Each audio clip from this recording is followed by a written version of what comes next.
Hello Cloud Pedagogians, welcome to this AWS Hands-on Lab where you can configure an Amazon S3 bucket to function like a website. You can use Amazon S3 to host a static website.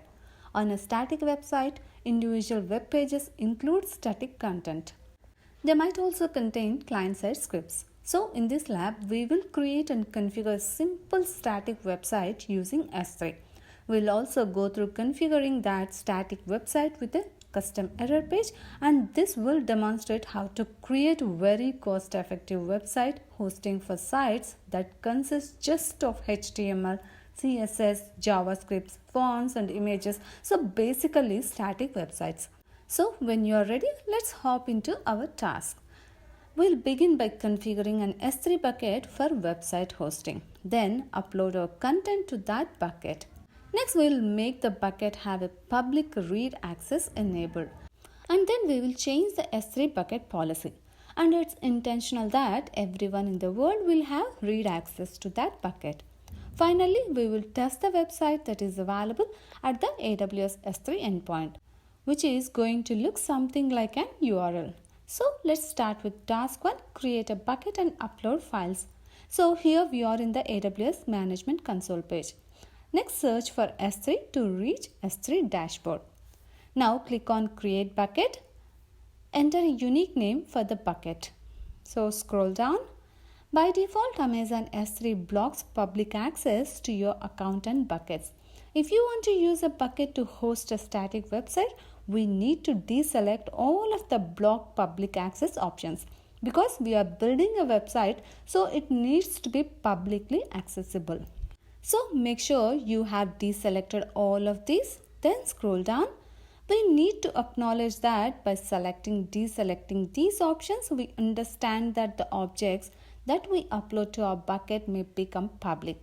And that's exactly what we need for a website. So acknowledge that, then scroll down to the bottom and click on Create Bucket. After the bucket is created, and now we will upload our website files. Here is the Cloud Pedagogy GitHub repository.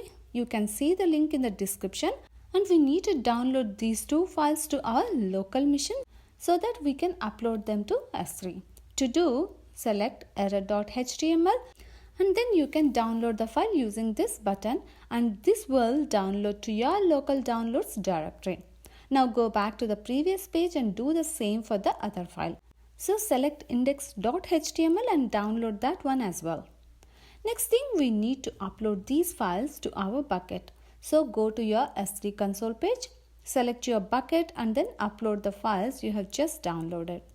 Select upload, add files, select the two files that you have downloaded, index.html and error.html. Then select open, scroll down and upload. After the files are uploaded, we can close the screen.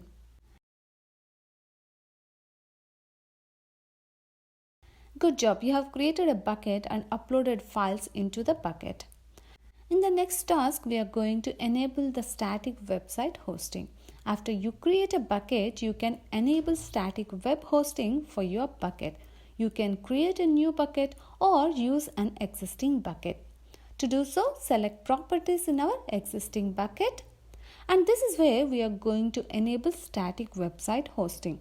We'll need to scroll down to the end of the page, and that's where you will find the static website hosting option. Select Edit and then Enable. Hosting type is a static website, and then scroll down. This is where we need to provide the names of our HTML files. When you configure a bucket for website hosting, you must specify an index document. Amazon S3 returns this index document when requests are made to the root domain or any of the subfolders. Basically, our index document is the default page that you see when you access the website, and it's gonna be index.html. This document name is case sensitive and must exactly match the file name of the HTML index document that you plan to upload to your S3 bucket. Next, to provide your own custom error document, for example 403 error, in the error document enter the custom error document file name, and the error document is going to be error.html. After that, we can scroll down and then save changes. Now, if we scroll back to the end of the page, back down to the static website hosting, you will find that we now have a static website endpoint, and this is made up of our bucket name. So now let's try and open this in a new tab. I'll right click and open it in a new tab. Come to my tab, and unfortunately we get a 403 forbidden message, and this error just means that although the website is running, we haven't explicitly allowed permissions to read the files that are contained in the bucket. So we'll need to head back to our bucket to update the permissions. That's what we are going to do in the next task. So good job, you have enabled the static website hosting for this task. In the next task, we are going to update the policy. After you edit S3 block public access settings, you can add a bucket policy to grant public read access to your bucket. When you grant public read access, anyone on the internet can access your bucket. So scroll up to the top of the page, select Permissions tab, and under Access, it's informing us that objects can be public, but that doesn't necessarily mean that they are, because to make our objects publicly readable, we need to add a bucket policy. So scroll down until you get to bucket policy, select Edit. Let's first copy the bucket ARN because we are gonna need it in a moment, and we are going to use the policy generator to create our policy. So on the right hand side, select Policy Generator, and this generator is going to build our policy for us. The type of the policy is going to be S3 bucket policy. Effect is allow. Principal is asterisk, and that just means anyone. The service is Amazon S3, and then under actions, I'm going to select get objects, and there it is. So select that one, and this is going to give us read access to the objects in the bucket down here. The Amazon ARN is the ARN of our bucket that we copied earlier. So you can just paste it here. We also need to add on the end / and asterisk. So it should be look like this. And by using this / asterisk notation, this means that the policy will apply to all of the objects in our specified bucket. So now after you have done that, you can now select add statement. Here is our statement, and then generate policy. So here is our policy. So select that and copy the entire policy, and then come back to S3 and paste that into your bucket policy. And this is what it should look like. After that, scroll down and then hit save changes. Good job, you have successfully updated the policy so that you can give the permissions to the bucket. In the task 4, we are going to test the website. After you configure static website hosting for your bucket, you can test your website endpoint.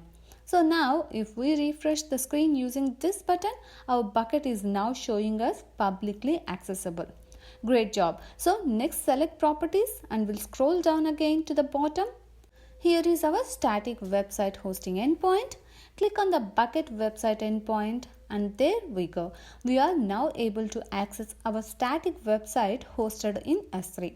And then the last thing I wanted to show you is that we can also test that our error page is working. So at the top of your browser, if we type some text like here I'm giving /test, so basically a web page that we know doesn't exist. Let's hit enter. We can force the error page to be displayed, and there it is. So it's asking, did we mean to go to index.html instead? And we can click on that to be brought back to our index.html. Congratulations, you now have a website hosted on Amazon S3. This website is available at the Amazon S3 website endpoint, and you have achieved everything required to create a static website. Just a reminder, if you created your static website only as a learning purpose, delete AWS resources that you allocated so that you no longer accrue charges. Well, we'll see you in the next hands-on lab. Until then, keep learning and take care.